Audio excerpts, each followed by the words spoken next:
La cérémonie d'ouverture des Jeux d'hiver aura lieu vendredi, le 6 février à Milan.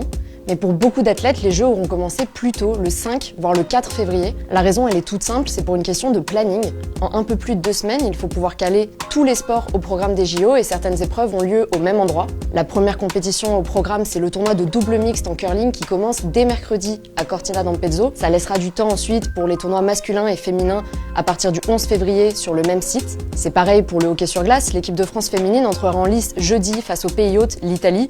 Même s'il y a 2 patinoires à Milan, il faut pouvoir caler tous les matchs des tournois masculins et féminins qui durent chacun 10 jours. Rappelez-vous, c'était la même chose pour les Jeux de Paris en 2024. Antoine Dupont et ses coéquipiers du rugby à 7 avaient joué plusieurs matchs avant la cérémonie d'ouverture sur la Seine, pour libérer ensuite le Stade de France pour le tournoi féminin et surtout pour l'athlétisme en 2e semaine. Le bémol, c'est que du coup, certaines équipes n'étaient déjà plus en lice pour les médailles avant même le lancement des JO.